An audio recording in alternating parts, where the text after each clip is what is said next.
আসসালামু আলাইকুম। কেমন আছেন সবাই? নিশ্চয়ই ভালো আছেন। আমিও আপনাদের দোয়ায় অনেক ভালো আছি। আজ থাকছে আপনাদের জন্য অত্যন্ত গুরুত্বপূর্ণ আরও একটি আপডেট নিউজ।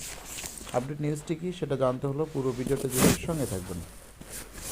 আপনারা দেখছেন NTRCA and educational update channel. আমি আছি মোহাম্মদ ফিরোজ কবির, সহকারী শিক্ষক।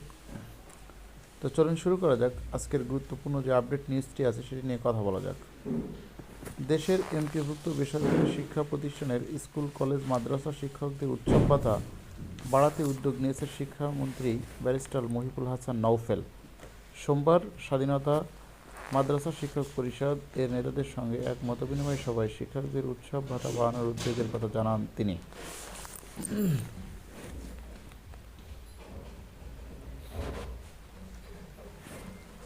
প্রসঙ্গত, এমপিভুক্ত বেসরকারি শিক্ষকদের উৎসব ভাতার মাত্র 25% দেয় সরকার। এই ভাতা বাড়াতে দীর্ঘদিন থেকে দাবি জানিয়ে আসছে বেসরকারি শিক্ষক সংগঠনগুলো।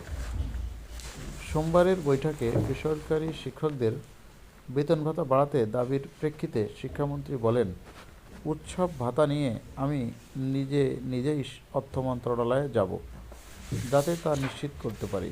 অর্থের ব্যাপারে অর্থ মন্ত্রণালয় সব সিদ্ধান্ত নেয়। সেখানে গেলে কতটুকু অর্থ লাগবে সে পরিমাণটুকু আমরা পাবো।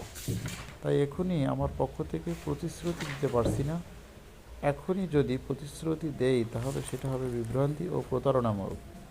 আমি অঙ্গীকার করতে চাই, শিক্ষকদের এই বিষয়টা আমি সরকারের যথাযথ পর্যায়ে আলোচনা করব। তো আপনারা দেখতে পেলেন যে আসলে শিক্ষামন্ত্রী বর্তমান যে মহিবুল হাসান চৌধুরী নওফেল, ওনার যে কথাটি সেটা হলো শিক্ষকদের উৎসব ভাতা। আপনারা জানেন সরকার মাত্র সরকারি চাকরিজীবীরা 100% মূল বেতনের 100% উৎসব ভাতা পেলেও বেসরকারি শিক্ষকরা কিন্তু মূল বেতনের মাত্র 25% পেয়ে থাকে। তো সেটার পরিবর্তন হতে যাচ্ছে। এই ছিল এখনকার মতো। ধন্যবাদ সকলকে। আসসালামু আলাইকুম।